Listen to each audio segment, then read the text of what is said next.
PoK को पाकिस्तान आज़ाद कश्मीर कहता है, वहीं आज लोग पाकिस्तान से आज़ादी की बात कर रहे हैं। A poisonous agenda pushed by Pakistan's leadership.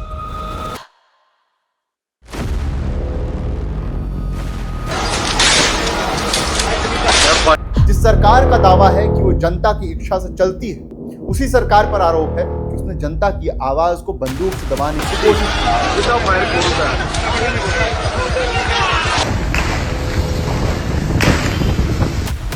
सवाल सिर्फ इतना नहीं है कि पाकिस्तान अधिकृत कश्मीर यानी कि पीओके में 20 लोगों की मौत कैसे हुई। सवाल उससे कहीं बड़ा है। यहूदियों से भी पहली नस्ल है कि आखिर ऐसा क्या हुआ जिस इलाके को पाकिस्तान दशकों से आजाद कश्मीर बताता आया, वहीं हजारों लोग पाकिस्तान के खिलाफ सड़कों पर उतर आए। अगर किसी लोकतंत्र में चुनाव कराने के लिए जनता को डराना पड़े, विरोध करने वालों को जेल में डालना पड़े, पूरे इलाके को छावनी में बदलना पड़े, तो फिर सवाल चुनाव पर नहीं, लोकतंत्र पर उठता है। लोकतंत्र की सबसे बड़ी ताकत जनता का विश्वास होता है। लेकिन अगर वही जनता ये कहने लगे चुनाव पहले ही तय हो चुका है, सत्ता पहले ही तय हो चुकी है और हमारी राय की कोई कीमत नहीं है, तो फिर चुनाव सिर्फ एक प्रक्रिया रह जाती है, लोकतंत्र नहीं। दुनिया के सामने पाकिस्तान हमेशा कहता रहा पीओके के लोग उसके साथ खुश हैं।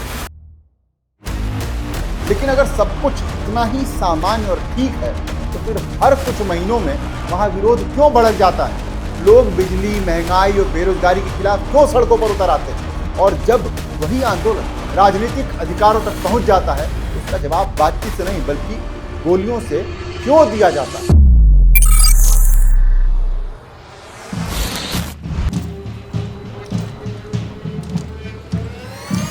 नमस्ते, मेरा नाम है करुणेश और आज हम कश्मीर, पीओके और पाकिस्तान की बात करेंगे और समझेंगे कि आखिर पाकिस्तान पीओके में कर क्या रहा है। लेकिन उसके पहले अगर आप चैनल पर नए हैं तो फटाफट से चैनल को सब्सक्राइब कर लीजिए।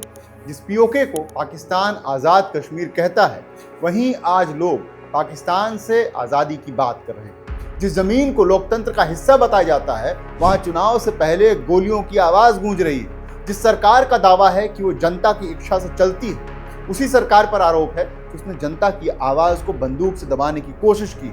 सवाल सिर्फ इतना नहीं है कि पाकिस्तान अधिकृत कश्मीर यानी कि पीओके में 20 लोगों की मौत कैसे हुई। सवाल उससे कहीं बड़ा है। सवाल यह है कि आखिर ऐसा क्या हुआ जिस इलाके को पाकिस्तान दशकों से आजाद कश्मीर बताता आया, वहीं हजारों लोग पाकिस्तान के खिलाफ सड़कों पर उतर आए। आखिर ऐसी कौन सी मजबूरी थी कि चुनाव का बहिष्कार किया गया, नेताओं को गिरफ्तार किया गया, इंटरनेट बंद कर दिया गया और सुरक्षा बलों की भारी तैनाती करनी पड़ी? क्योंकि अगर किसी लोकतंत्र में चुनाव कराने के लिए जनता को डराना पड़े, विरोध करने वालों को जेल में डालना पड़े, पूरे इलाके को छावनी में बदलना पड़े, तो फिर सवाल चुनाव पर नहीं, लोकतंत्र पर उठता है। लोकतंत्र की सबसे बड़ी ताकत जनता का विश्वास होता है। लेकिन अगर वही जनता ये कहने लगे कि चुनाव पहले ही तय हो चुका है, सत्ता पहले ही तय हो चुकी है और हमारी राय की कोई कीमत नहीं है, तो फिर चुनाव सिर्फ एक प्रक्रिया रह जाती है, लोकतंत्र नहीं। दुनिया के सामने पाकिस्तान हमेशा कहता रहा है कि पीओके के लोग उसके साथ खुश हैं। लेकिन अगर सब कुछ इतना ही सामान्य और ठीक है, तो फिर हर कुछ महीनों में वहां विरोध क्यों भड़क जाता है? लोग बिजली, महंगाई और बेरोजगारी के खिलाफ क्यों सड़कों पर उतर आते हैं? और जब वही आंदोलन राजनीतिक अधिकारों तक पहुंच जाता है, तो उसका जवाब बातचीत से नहीं बल्कि गोलियों से क्यों दिया जाता है? इस वीडियो में हम घटनाओं की उस कड़ी को भी समझेंगे जिसने पीओके को आज इस मोड़ पर लाकर खड़ा कर दिया। हम जानेंगे कि आखिर वहां चुनाव से पहले ऐसा क्या हुआ कि पूरा इलाका उबल पड़ा, क्यों पाकिस्तान की लोकतांत्रिक व्यवस्था पर सवाल उठ रहे हैं, और अगर किसी सरकार को अपनी ही जनता से इतना डर लगे कि उसे चुनाव से पहले बंदूक का सहारा लेना पड़े, तो क्या उसे वास्तव में लोकतंत्र कहा जा सकता है? क्योंकि लोकतंत्र सिर्फ वोट डालने का नाम नहीं होता। लोकतंत्र उस भरोसे का नाम होता है जहां जनता को यह विश्वास हो कि उसकी आवाज सुनी जाएगी। लेकिन अगर आवाज उठाने की कीमत गोली बन जाए, तो फिर लोकतंत्र और डर के शासन में फर्क क्या रह जाता है? किसी भी कहानी को समझने के लिए उसके वर्तमान से पहले उसका अतीत समझना जरूरी होता है। क्योंकि आज पीओके की सड़कों पर जो गुस्सा दिखाई दे रहा है, उसकी जड़ें सिर्फ पिछले कुछ दिनों में नहीं बल्कि दशकों पुरानी व्यवस्था में छिपी हुई है। पाकिस्तान जिस इलाके को आज़ाद जम्मू और कश्मीर कहता है, वो नाम सुनने में जितना भी आकर्षक लगता हो, लेकिन हकीकत ठीक उसकी उलट। अगर कोई व्यक्ति सिर्फ नाम सुने तो उसे लगेगा कि ये एक पूरी तरह स्वतंत्र क्षेत्र होगा, जिसकी अपनी सरकार होगी, अपने फैसले होते होंगे, वहां की जनता अपने भविष्य का फैसला खुद करती होगी। लेकिन जब इस व्यवस्था को थोड़ी गहराई से देखते हैं तो तस्वीर बदलने लगती है। पीओके में विधानसभा, प्रधानमंत्री भी है, राष्ट्रपति भी। पहली नजर में ये बिल्कुल किसी लोकतांत्रिक व्यवस्था जैसा दिखाई देता है, लेकिन असली सवाल ये नहीं है संस्थाएं मौजूद हैं कि नहीं। असली सवाल ये है कि उन संस्थाओं के पास फैसले लेने की आजादी कितनी है। पीओके की सरकार कई महत्वपूर्ण मामलों में इस्लामाबाद पर निर्भर रहती है। रक्षा नीति, विदेश नीति और कई रणनीतिक फैसलों पर अंतिम प्रभाव पाकिस्तान के संघीय ढांचे और सुरक्षा प्रतिष्ठान का माना जाता है। यानी चुनाव स्थानीय लोग लड़ते हैं, सरकार स्थानीय बनती है, लेकिन सत्ता के कई महत्वपूर्ण केंद्र स्थानीय नहीं होते हैं। वहां के कई राजनीतिक दल और सामाजिक संगठन सालों से अधिक अधिकारों की मांग करते रहे। उनकी मांग हमेशा भारत के पक्ष में नहीं रही, लेकिन शुरुआत में उनकी मांग ये थी कि अगर इस क्षेत्र को आजाद कहा जाता है तो उसे वास्तविक प्रशासनिक और राजनीतिक अधिकार भी मिले। यानी यह आंदोलन अचानक पैदा नहीं हुआ था।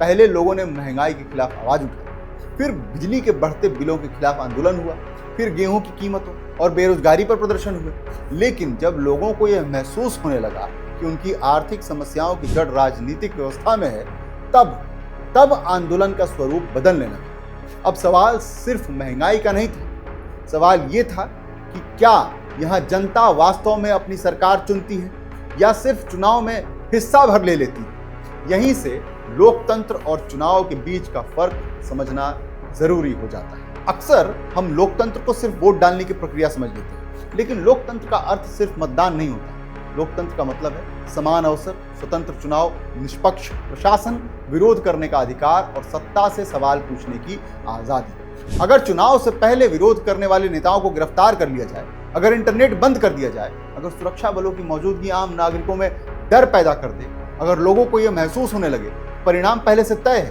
तो फिर सवाल सिर्फ चुनाव पर नहीं उठता है, बल्कि पूरी लोकतांत्रिक प्रक्रिया पर ही सवाल उठ जाता है। और यही सवाल आज पीओके की जनता पूछ रही है। उनका कहना है कि अगर हमारी आवाज को नहीं सुना जाएगा, अगर हमारी राजनीतिक पसंद पहले से तय कर दी जाएगी, अगर हमारे नेताओं को चुनाव से पहले ही चुप करा दिया जाएगा, तो फिर इस पूरी प्रक्रिया को लोकतंत्र कैसे कहा जाए? काहे के लोकतंत्र? पीओके का मौजूदा आंदोलन केवल स्थानीय विरोध नहीं है, ये उस व्यवस्था के खिलाफ सवाल है जो खुद को लोकतांत्रिक कहती है, लेकिन लोकतंत्र की सबसे बुनियादी शर्त जनता की स्वतंत्र इच्छा को ही कमजोर कर देती है। और शायद इस बार मामला सिर्फ एक प्रदर्शन तक का नहीं है, इस बार सवाल पूरी व्यवस्था पर खड़ा हो। किसी भी बड़े जन आंदोलन की शुरुआत एक दिन में नहीं होती। लोग अचानक सड़कों पर नहीं आ जाते। इसके पीछे सालों की नाराजगी, अनसुनी शिकायतें और बार बार टूटता भरोसा होता है। यूके में भी कुछ ऐसा ही हुआ। कुछ समय पहले तक यहाँ की सबसे बड़ी लड़ाई राजनीतिक नहीं थी। लोग रोजमर्रा की जिंदगी से जुड़े सवाल पूछते थे। महंगी बिजली, बढ़ती महंगाई, बेरोजगारी, महंगे राशन और प्रशासनिक उदासीनता से परेशान लोग लगातार प्रदर्शन कर रहे थे। इन आंदोलनों का नेतृत्व जॉइंट अवामी एक्शन कमेटी JASC जैसे संगठन कर रहे थे। शुरुआत में उनकी मांगें बिल्कुल सामान्य थी। बिजली के दाम कम किए जाएं, गेहूं सस्ता मिले, स्थानीय संसाधनों का लाभ स्थानीय लोगों को मिले और सरकार जनता की बात सुने।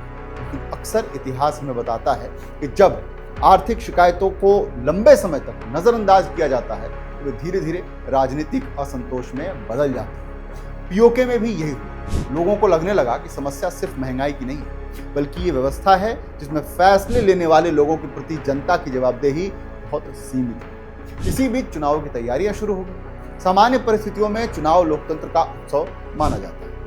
ये वो समय होता है जब सरकार जनता के पास जाती है, जनता सवाल पूछती है और फिर अपने वोट का फैसला सुनाती है। लेकिन पीओके में इस बार चुनाव से पहले ही विवाद शुरू हो गया।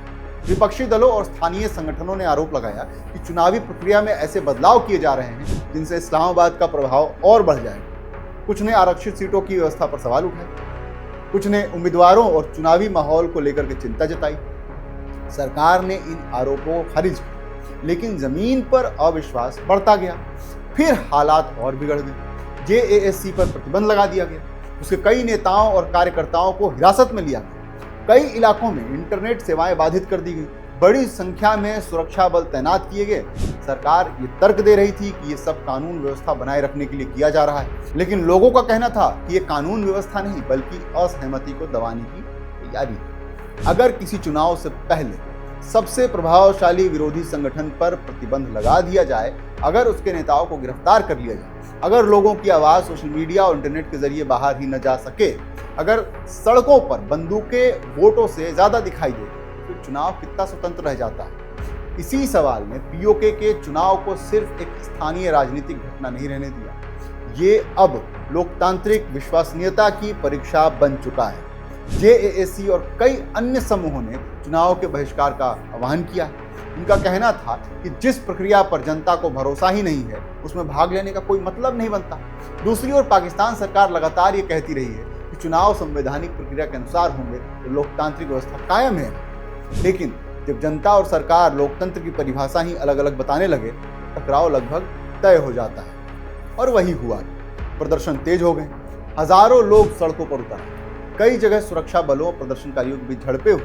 फिर वो दिन आया जिसने पूरी दुनिया का ध्यान पीओके की ओर खींच लिया। गोलियां चली, लोगों की मौत हुई और पाकिस्तान पर अपनी ही जनता के खिलाफ बल प्रयोग करने के गंभीर आरोप लगने लगे। क्या लोकतंत्र सिर्फ वोट डालने का नाम है या फिर जनता की असहमति को सुनने का?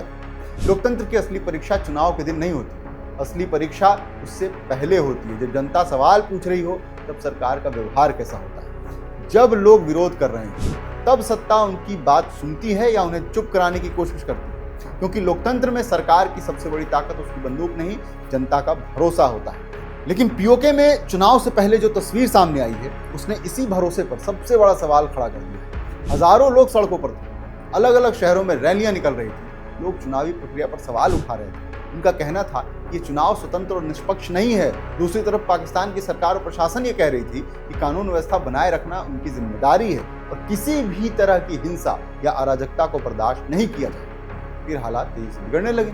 रिपोर्ट्स के मुताबिक कई जगह प्रदर्शनकारियों और सुरक्षा बलों के बीच टकराव हुआ, आंसू गैस चली, लाठीचार्ज हुआ और फिर गोलियां चलने की खबरें आने लगी। यहाँ से घटनाक्रम ने एक मोड़ लिया। स्थानीय संगठनों और कई मीडिया रिपोर्ट्स के मुताबिक सुरक्षा बलों की कार्रवाई में कई प्रदर्शनकारियों की मौत हुई। कुछ रिपोर्ट्स में संख्या 20 बताई गई, जबकि आंदोलन से जुड़े लोगों का दावा है कि पिछले कई हफ्तों में कार्रवाई को मिला करके मरने वालों की संख्या इससे भी कहीं ज्यादा हो सकती है। इन आंकड़ों की स्वतंत्र पुष्टि अभी तक पूरी तरह हो नहीं सकी, लेकिन इतना तय है कि यह घटना एक कानून व्यवस्था की घटना नहीं है, ये एक मानवीय और राजनीतिक संकट बन चुकी है। सबसे गंभीर आरोप ये भी लगाए गए कि कई इलाकों में अस्पतालों तक पहुंचना मुश्किल बना दिया गया, इंटरनेट सेवाएं बंद कर दी गई और सूचना के प्रवाह पर नियंत्रण की कोशिश की गई। अगर किसी क्षेत्र में संचार व्यवस्था बाधित हो जाए, पत्रकारों की पहुंच सीमित हो जाए और हर सूचना अलग अलग दावों के सहारे बाहर आए, तो सच्चाई तक पहुंचना और भी कठिन हो जाता है। अगर सरकार को पूरा विश्वास था कि चुनाव निष्पक्ष है, अगर जनता का समर्थन उनके साथ था, तो फिर इतनी बड़ी सुरक्षा तैनाती की जरूरत ही क्यों पड़ी? अगर लोकतंत्र मजबूत था, तो फिर विरोध को लोकतांत्रिक तरीके से जवाब देने के बजाय सुरक्षा बलों की भूमिका इतनी बड़ी क्यों हो गई? लोकतंत्र में विरोध कोई अपराध नहीं होता है, विरोध लोकतंत्र का सुरक्षा कवच है, क्योंकि जब जनता सवाल पूछना बंद कर देती है, तो सत्ता जवाब देना भी बंद कर देता। इतिहास गवाह है कि दुनिया के कई देशों में चुनाव हुए, लेकिन सिर्फ चुनाव हो जाना लोकतंत्र की गारंटी नहीं बना। रूस में भी चुनाव होते हैं, उत्तर कोरिया में भी चुनाव होते हैं, कई अफ्रीकी और एशियाई देशों में भी नियमित चुनाव होते रहते हैं, चीन भी एक उदाहरण है। लेकिन दुनिया किसी देश को लोकतांत्रिक सिर्फ इसलिए नहीं मानती कि वहां वोटिंग हुई। लोकतंत्र का पैमाना यह भी है कि क्या विपक्ष खुलकर के चुनाव लड़ सकता है, क्या मीडिया स्वतंत्र है, क्या जनता बिना डर के अपनी बात कह सकती है, क्या सरकार की आलोचना करने वाला व्यक्ति सुरक्षित है।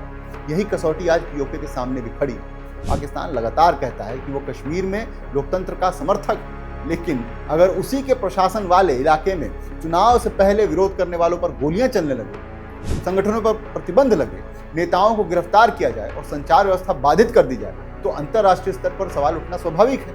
अब यह मुद्दा सिर्फ पीओके तक सीमित नहीं रह गया। मानवाधिकार संगठनों ने स्वतंत्र जांच की मांग की है। अंतर्राष्ट्रीय मीडिया ने भी इस घटनाक्रम को गंभीरता से कवर किया है, क्योंकि सवाल सिर्फ मौतों का नहीं है। सवाल यह है कि क्या एक सरकार अपनी ही जनता से इतना डर सकती है कि चुनाव से पहले संवाद की जगह सुरक्षा बलों को आगे कर दे? और अगर ऐसा होता है तो फिर ये सिर्फ एक राजनीतिक संकट नहीं रहता, ये लोकतंत्र की विश्वसनीयता का संकट बन जाता है। और यहीं से कहानी का आखिरी और सबसे महत्वपूर्ण सवाल शुरू होता है। आखिर पाकिस्तान पीओके से इतना डरता क्यों?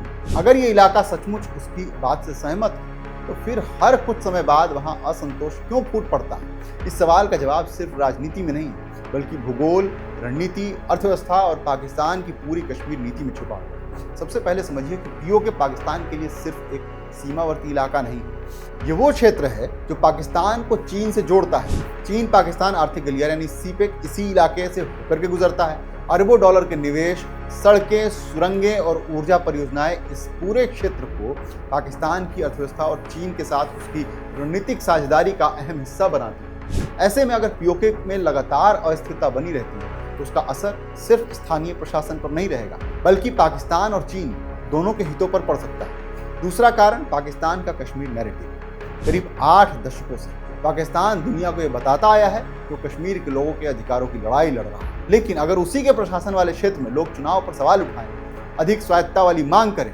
सरकार के खिलाफ प्रदर्शन करें और ये आरोप लगाएं कि उनकी आवाज़ दबाई जा रही है तो अंतर्राष्ट्रीय स्तर पर पाकिस्तान की दलील कमजोर पड़ती है। दुनिया ये सवाल पूछ सकती है कि अगर आप दूसरे हिस्से की कश्मीर में लोकतंत्र और अधिकारों की बात करते हैं तो अपने प्रशासन वाले हिस्से में वही मानक क्यों नहीं अपनाते हैं? तीसरा कारण है डोमिनो इफेक्ट का डर।